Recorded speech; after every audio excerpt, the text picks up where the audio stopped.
and thank you for joining for this interview. Please introduce yourself. Yeah, sure. So, shall I start from my name? Yes, do that. So, my name is Olgerta Tona, and currently I have a position as Associate Senior Lecturer at Lund University, Department of Informatics.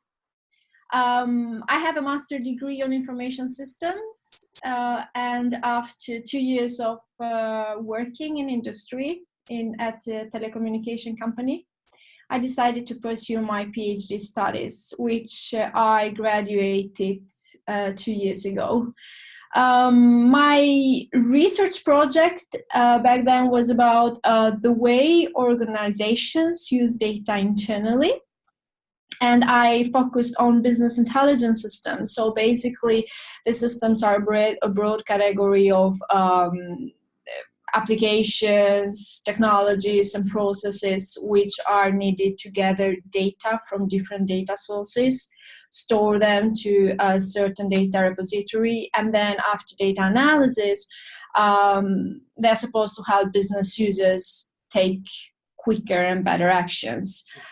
So the aim of the systems has always been to provide the right information at the right time, at the right format to a variety of users, with the aim to increase or to enhance their decision-making process, basically. So I've always been focused onto this area about how data is visualized, presented, how business users interact with data, and how this interaction affects their decision-making process. In a particular focus, my research has also been about these business intelligence applications which run on mobile devices, particularly on smartphones and tablets. And what it has been interesting about this is because of the capabilities that are entailed in these mobile devices, such as high portability, high contextability, high information consumption, and higher user mobility. The interesting thing has been that the users could have the possibility to access data. So like when I say users, I mean employees could have the possibility to access data and analyze business information just on time. So when it was needed. So I studied a bit these action possibilities and how you could kind of do information search, like focus search, more generic search, and how that kind of translated into a decision-making process enhancement. Yeah. So because this is the big revolution, you could say, with the possibility to not only gather a lot of data, but also to store and process. That is now becoming sort of this is the big shift of sort of the possibility of actually using data. Yeah. And so that also data analysis right now. So what can we do with the data? What can we learn from data? Yeah. And with that possibility also comes the sort of the use of data that perhaps you as provider didn't think about. Yeah, exactly. So so right now for some time I have been as I already told you before, I've been focused on the other side of the coin. So before I was inside organizations and trying to understand how data has been, you analyze data and how you interact with business data to improve the performance of an organization. And right now I'm more into the consumer and customer side in terms of what is their awareness about how data is processed, how data is collected and analyzed, and also what is their knowledge basically about this personal data management. And right now, with all the news that are all over the place, we kind of know that has become a very sensitive topic. Yeah. So going from being the huge potential where everyone wants as much data as possible, suddenly the rise of the awareness of, well, what is all this used for, and what could happen, and what do they know about me, and sort of small things that you perhaps didn't think about before is really surfing up as top of people's mind. So what are your first insights stepping into sort of the other side of the coin, so the consumer user perspective? So if we think about personal data collection, personal data collections kind of takes place in a very innocent and trivial way. I mean, it starts every time you go to the grocery store and we kind of scan our loyalty card. Here we get like data collection, right? Or even going to a library to borrow a book. There we get data collected. So at first, when we do all these actions, we don't really think that much, because maybe at the end of the month or maybe during the week we can get some kind of coupons, compensation for our loyalty, or we can get better or more enhanced customized services which are targeted to ourselves. But for companies, this is very important, because if they are smart in using this type of information, this higher level of data aggregation can become a very significant asset for them to understand the broader consumer trends and behavior, basically. So, and often is the case that companies can know more of our habits than we do of ourselves. Yeah. I don't know if you've read that. There has been one article in The Guardian about that Tinder application. There was a woman that asked for an electronic copy of her own data, and I don't know how many hundreds of pages she got, and she got a lot of information that she didn't even know about herself. So that was a very interesting. So on one hand, we have this data collection process that is taking place, and that improves healthcare. It improves national security. We get better customized services. It makes basically often our lives better. But at the same time, there are clear indications that we have a higher risk of discrimination during the data analysis. We risk losing our freedom in doing our proper choices. So basically, our choices are not influenced by other stakeholders or other parties that we are not aware of. And we're also moving towards a more surveillance society, I would say. Yeah.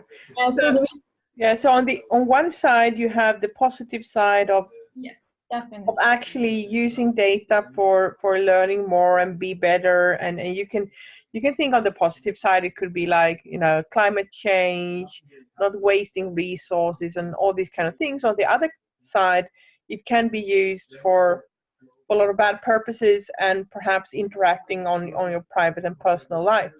Yeah, sure. And that actually brings us into one of the key things when discussing GDPR is the awareness of how you use data and how you put data together. Exactly. As a company. Yes. So basically, the aim. So when GDPR comes into picture here, is the idea is to empower citizens, right, to protect citizens' rights, to provide data protection, but that requires work from an organizational perspectives, because in order to comply, they need to have specific structures in place.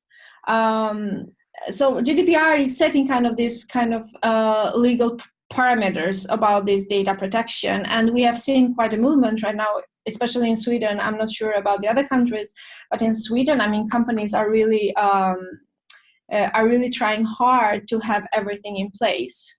So nobody wants to have this harsh punishment of not meeting the minimum requirements set by the GDPR law. Yeah, so because we've been discussing a lot of cases, for example, if everyone gathers everything about you, but when you turn off and on the lights, and if you have locks with detailed locks and things like that, and if you collect all these things, everyone knows when you're home, what you do, when you go to bed. So one issue is using the data, but also how do you stop that data from spreading in a bad way? I'm thinking from a company perspective, to be strategic about make data unidentifiable, or there are certain requirements that companies have to have in place, definitely. So to me, so basically GDPR is trying to regulate a data market. GDPR is not going to stop the data flow, like you are saying, but it needs to be regulated. So data needs to be anonymized, so you can't kind of track down individual. Yeah. So that will help.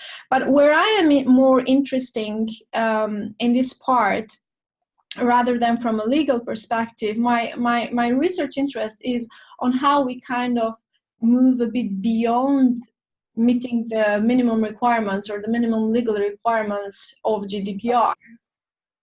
Because to me, even though this GDPR is setting the legal parameters about the individual rights and so on, still individuals need to have an understanding of who owns the data, who tracks their online activities. So they have to have a kind of general picture about who are the stakeholders who are sharing or using or processing, whatever you want to say, their own data. So this is the idea, that I still feel that the individual is a bit lost in this big picture of the GDPR, and there is a lot of focus from an organizational perspective on how we comply. Yeah. So basically, what could be needed in the end is sort of putting the person in the center, and say, okay, where's all my data? What does it look like, and who has it? Yeah. So instead of me, power, right? Yeah. Yeah, because now I need to figure out, okay, loyalty card and blah blah blah, and go through all this, and then I need to ask them. Yeah. And you need to keep track of that, and you need to remember everything. So how do we make? Because when we talk about individual empowerment, there are kind of three main dimensions that you think about. Is that an individual feels empowerment when he have control over his own life, right? In general terms, from a psychology perspective. So an individual empowerment happens when an individual has the belief that he can change a specific phenomena, which means how data is being used or processed. He has a critical awareness about he has a critical awareness about the organizational practices. He has a critical awareness about what are the regulations in place, what are the regulations that protects him. So is he aware about what's happening in the social political environment? And the third one is, what kind of actions does he take to take power back? So is he active in terms of the community? Does he become part of these discourses about data privacy and data protection? So this is about empowerment. And right now, to me, I find it a bit difficult to try to see how an individual is actually empowered in this particular moment that we talk about. Yeah. So we need a lot of more work about it. But as you said, you sort of going back 2 steps, you talked about sort of also like political or philosophical level behind this. If you see for other parts of the world, sort of there is no issue. You are just to sort of obey and be part of a system where the state or the government controls and knows everything from surveillance. To perhaps the more Western or European, because we are the first who launched GDPR, saying no, it's a personal right first as well, combined with the use of data. So there is two totally different points of view going into this as well. So I think it will be a lot of progress now, because GDPR is so new, that someone puts the flag out, sort of, because it is really annoying for most of us to handle GDPR. But if you take that standpoint, you can see that it's absolutely necessary to start to do all these kind of things. Yeah, sure. I mean, it's a bit difficult and challenging at the beginning to try to find the way, but it's absolutely necessary. And I always try to compare GDPR like with the corporate, like this corporate social responsibility. When it was set, like organizations had to meet those minimum requirements, but we saw that they kind of moved beyond that. So it was leveraged.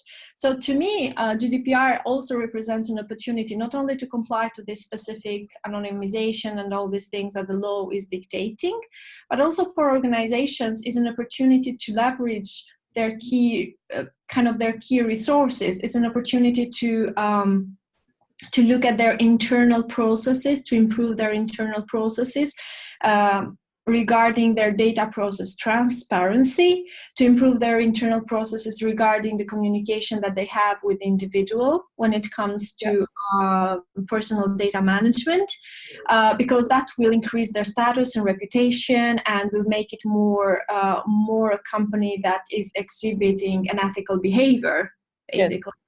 Yes. So and then that will ultimately lead to a higher trust between organizations and individuals if these communications kind of changes and it becomes more knowledgeable from an individual perspective. So I think that even from so before we talked about how we put the individual in the center and how we try to empower him, right? To make sure that he knows what's happening with his own data, because it's his own data, basically. But then on the other side, I see an opportunity for organizations to leverage those key resources that they have inside, because they can really move beyond that if they know the way on how to do it.